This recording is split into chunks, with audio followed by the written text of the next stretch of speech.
ईश्वर जिन्हें खूबसूरती से नवाजता है, उनकी तकदीर में ना जाने क्यों बेइंतहा दुख भी लिख देता है। क्यों नहीं खूबसूरत इंसानों के हिस्से में मुकम्मल मोहब्बत आती, क्यों अधूरापन ही उनकी नियति बन जाती। भारतीय सिनेमा की वो अदाकारा जो पलकें उठाकर देख ले तो ऐसा लगे जैसे दुनिया थम सी गई हो। मधुबाला सिर्फ खूबसूरत नहीं थी, बल्कि सुंदरता की मिसाल थी। उनके जैसा ना कोई था और शायद ही ना कभी हो। हिंदी सिनेमा के लिए मधुबाला उन नामों में शुमार है जिन्होंने हिंदी सिनेमा को संवारने में अपनी जिंदगी लगा दी। फिल्म मुगले आजम में अनारकली का किरदार निभाने के बाद ये लोगों की नज़रों में अनारकली के ही रूप में बस गई। भारतीय सिनेमा में मधुबाला को साल 1942 से 1960 के बीच एक से बढ़कर एक फिल्में करते देखा गया। मधुबाला को अभिनय के साथ साथ उनकी सुंदरता के लिए भी याद किया जाता है। इन्हें इनकी जिंदगी को देखते हुए विंग्स ऑफ इंडियन सिनेमा तथा द ब्यूटी ऑफ ट्रेजेडी जैसे उपमाओं से भी जाना जाता है। इन्होंने महल, अमर मी एंड मिस 55, बरसात की रात, मुगले आजम आदि फिल्मों में अपनी दमदार भूमिका निभाई है। मधुबाला का जन्म दिल्ली में हुआ। बचपन में इनका नाम मुमताज जहान देहलवी था।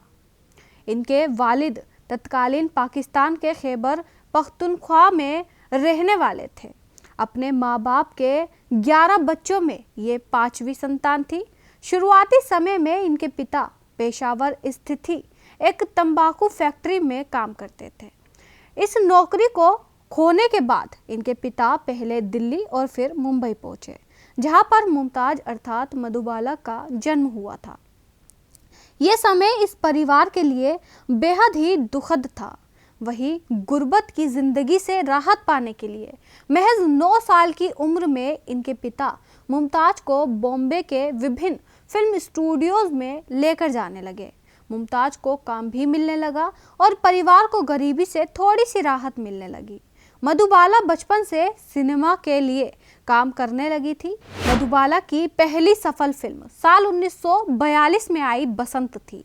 ये फिल्म बेहद सफल हुई और इस फिल्म से मधुबाला को पहचाना जाने लगा।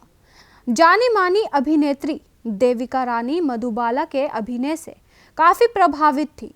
उन्होंने ही मुमताज देहलवी को मधुबाला के स्क्रीन नेम से काम करने की सलाह दी।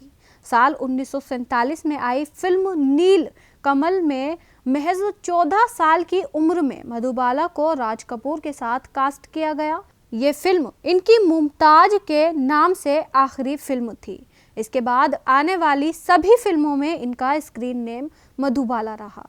मधुबाला के करियर में स्टारडम की चमक को साल 1949 के दौरान देखा जाता है। ये स्टारडम इन्हें बॉम्बे टॉकीज बैनर तले बनी फिल्म महल के साथ मिला। हालांकि इस फिल्म के लिए पहले मशहूर अभिनेत्री सुरैया को चुना गया था, लेकिन स्क्रीन टेस्ट के दौरान फिल्म निर्देशक कमाल अमरोही को मधुबाला इस रोल में अधिक फिट लगी और इन्हें इस रोल के लिए नियुक्त कर लिया गया। ये फिल्म उस साल भारतीय सिनेमा के बॉक्स ऑफिस पर तीसरी सफल फिल्म थी। इस फिल्म के बाद मधुबाला की दुलारी, बेकसूर, तराना तथा बादल आदि फिल्में एक के बाद एक सफल साबित हुई। वही फिल्म मुगले आजम का ये गाना, जब प्यार किया तो डरना क्या, हम सभी ने कभी ना कभी सुना ही होगा। ये गाना तब के समय का सबसे प्रचलित गाना हुआ करता था। ये गाना मधुबाला, दिलीप साहब और पृथ्वीराज कपूर पर फिल्माया गया है। इस गाने के बोल हैं कि जब प्यार किया तो डरना क्या, और जब इन्हीं शब्दों को सच करने की बारी आई तो दोनों जुदा हो गए। जब जब बॉलीवुड में आइकॉनिक जोड़ियों का जिक्र होता है तो उसमें सबसे पहला नाम आता है दिलीप कुमार और मधुबाला की जोड़ी का। इन प्रेमी जोड़ों की कहानी हमारे दादा नाना तो जानते हैं, मगर क्या आप जानते हैं कि दोनों कैसे, कब और कहाँ मिले? तो आइए आपको बताते हैं इन दोनों प्रेमियों की कहानी, जो चाह के भी एक दूसरे के कभी ना हो सके।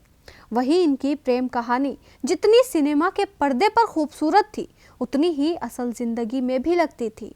दोनों का रिश्ता 9 साल तक चला था, लेकिन सिर्फ एक जिद की वजह से यह खूबसूरत प्रेम कहानी कभी भी अपने अंजाम तक नहीं पहुंच सकी। बाद में कुछ ऐसा हुआ कि दोनों को प्रेम से अपने समझौता करना पड़ा, जिसके बाद में दिलीप साहब ने सायरा बानो से और मधुबाला ने किशोर कुमार से शादी कर ली थी। आपको बता दें, दिलीप कुमार और मधुबाला पहली बार सन 1944 में बन रही फिल्म ज्वार भाटा के सेट पर एक दूसरे से मिले और इन दोनों के बीच रिश्ते की शुरुआत फिल्म तराना करते हुए हुई। ये रिश्ता धीरे धीरे मजबूत हो रहा था और एक समय ऐसा भी आया कि दोनों ने एक साथ ईद भी मनाई, लेकिन मधुबाला के पिता को ये रिश्ता मंजूर नहीं था। उन्होंने मधुबाला को दिलीप कुमार से शादी करने से मना कर दिया। मधुबाला अपने पिता के प्रति बहुत आज्ञाकारी थी और आखिर में ये रिश्ता परवान नहीं चढ़ सका।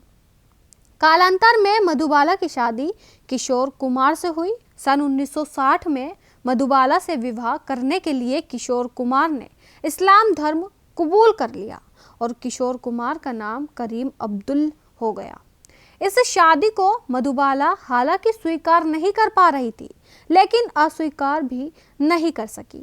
साथ ही इसी समय मधुबाला को एक भयानक बीमारी ने जकड़ लिया था। किशोर कुमार इस बात को जानते थे, लेकिन किसी को भी इस बीमारी की गहराई का अंदाजा नहीं था। शादी के बाद इस रोग के इलाज के लिए दोनों लंदन गए। वहां डॉक्टर ने मधुबाला के हाल को देखते हुए कहा कि मधुबाला अब ज़्यादा से ज़्यादा 2 साल तक बच सकती हैं। इसके बाद किशोर कुमार ने मधुबाला को उनके पिता के घर में वापस ये कहते हुए छोड़ दिया कि वे मधुबाला का ख्याल नहीं रख सकते, क्योंकि वे खुद अक्सर बाहर रहते हैं। विवाह के कुछ ही साल बाद मधुबाला की मृत्यु हो गई, जिसके कारण मधुबाला का पारिवारिक जीवन अधूरा ही रह गया और बस 36 की उम्र में इस हसीन रूप की रानी ने दुनिया को अलविदा कह दिया। ऐसे ही और जानकारी के लिए हमें सब्सक्राइब करना ना भूलें।